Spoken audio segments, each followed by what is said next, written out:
Book 6 Chapter 4 Episode 21. The Journey Home. A day passed. A lot happened during the trip, but everyone made it to the final day safely. Now we only had to return to Gimel. We prepared to set off in the morning, had a quick lunch before noon, then boarded the carriages for a rocky ride back. Day 5 already, huh? That went by pretty quick. I thought it'd feel longer. We were divided between the carriages in the same groups as when we came. That went for my group too, but they seemed to be more open with each other after the lessons. They needed Rock's help to get talking on the first day, but now they naturally began a conversation about what they did yesterday. Don't get too excited. Yeah, we're just heading home now, but the training's not over yet. The teachers warned the students. I knew how they felt, but anytime you were outside town, there was always the possibility of encountering monsters or bandits. Once they were warned, the students began to carefully watch their surroundings.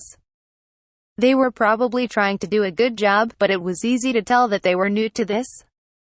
They were so tense that they would tire themselves out. Roche and Lucy didn't say anything, but they were awkwardly grinning too. But a peaceful air blew through the carriage. We didn't run into any monsters or bandits, so we made it to today's campground safely. But we did find something unexpected there. Roche, yeah, looks like we'll be sharing the place tonight. As we were unloading the carriages, we heard the sound of wheels from afar. A carriage with a large canopy was heading toward us. It slowed down as it drew closer, then stopped a short distance from us. Mind if we take this space here? The coachman of the carriage asked Roche. Not a problem. The coachman left the carriage at the edge of the camp. Attention! Roche shouted. You all remember the rules for using campgrounds? We're not the only ones here today. You can bug us, but don't bug the other guests. If anyone's forgotten the rules, come on over. Again the students were warned not to bother anyone else. Then the teachers nonchalantly kept an eye on the new carriage. Sometimes bandits would pretend to be using the campground only to attack travelers. Some simply used their greater numbers and strength to their advantage. Some struck while the other visitors were asleep, some acted friendly and offered drugged food or drinks, but they used all kinds of approaches. As such, the safest way to use campgrounds was to interact with other groups as little as possible. That was a general rule, but it had its exceptions. Do you have a moment? A skinny, well-dressed man asked after he left the carriage. Attending him was a man who seemed to be a bodyguard. What is it? I asked. Did you come from that direction? If so, I'd like to ask what's over there.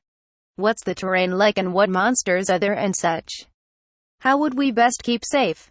The leader would know the most about that. I'll show you where he is. That helps, thanks. For travelers, knowing the state of the road was crucial to survival. Treading a dangerous path could cost you your life.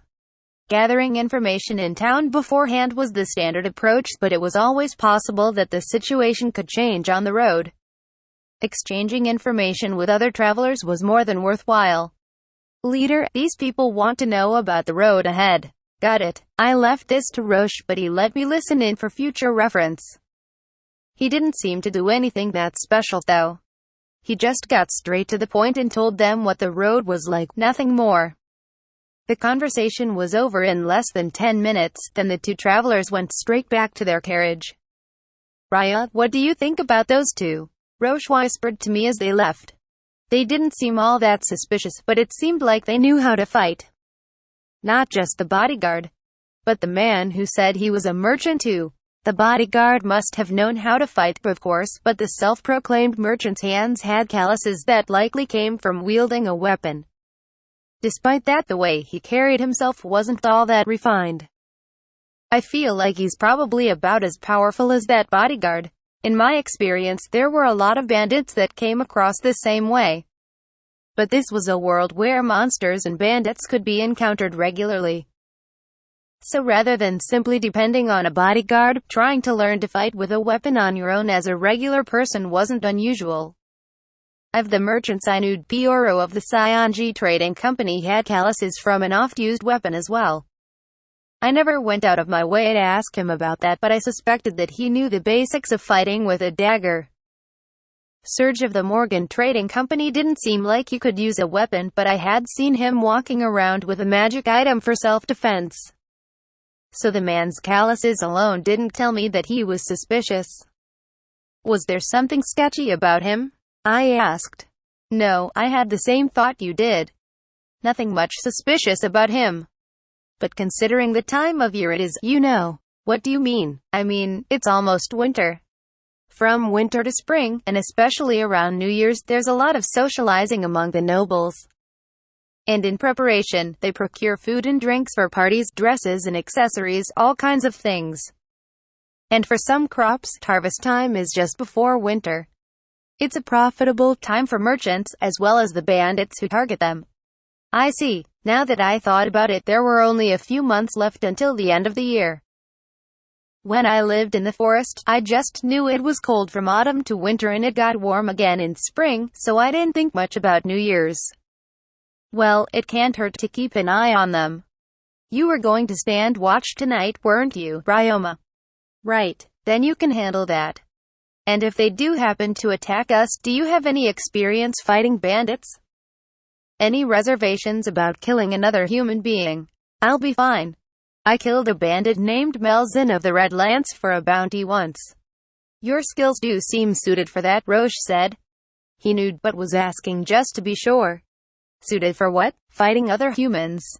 I don't know if your school of fighting was focused on combat with people, or if your grandpa learned these skills because he was wary of the other villagers.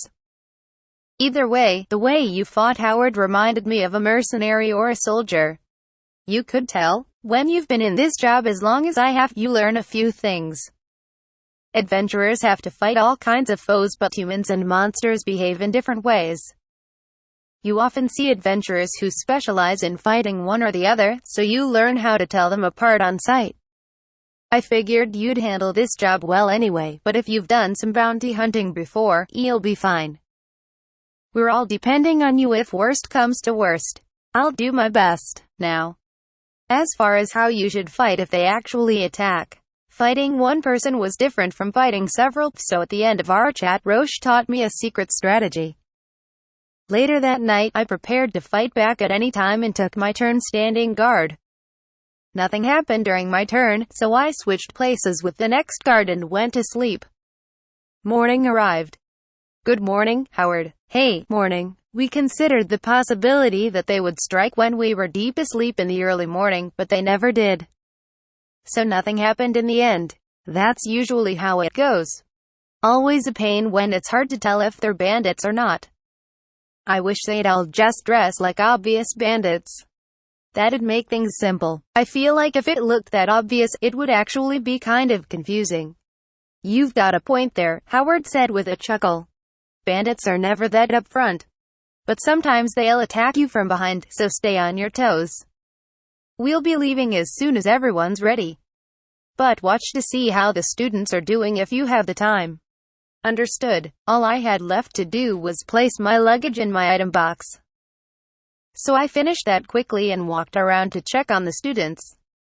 Suddenly, Whist walked over from the watering hole. Good morning. Gee, good morning, Ryoma. On patrol. Yeah, I'm already ready to leave anyway. Wow, you're fast. Were you drawing water and doing laundry? He was carrying a few canteens and a portable pot, so I had a hunch. Yeah? I was cleaning this up as well, he said, turning around to show me the big shield on his back. Whist was already big for his age, but the shield was still big enough that it made him look like a rhinoceros beetle. Even his limbs looked like they had insect-like exoskeletons because of the glossy protectors he wore. As I recalled, Beck wore armor made of a similar material. But he wasn't as heavily armored as Whist, so it didn't leave much of an impression. Your equipment has changed a lot since the last time I saw you. Yeah? Jeff taught me all about how to use a shield while I was saving up money. The armor's made from the tunnel ants you helped us with. Looking at him in his full set of armor, he would seem pretty strong if you didn't hear him talk. You decided to take a defensive role. Yeah? I've got a short, one-handed spear under here, but I still have trouble bringing myself to attack in a fight. But I've at least got strength, so I can protect everyone else like this, maybe. A little bit. He ought to have spoken with more confidence. But he at least seemed to be looking for a way to make himself useful.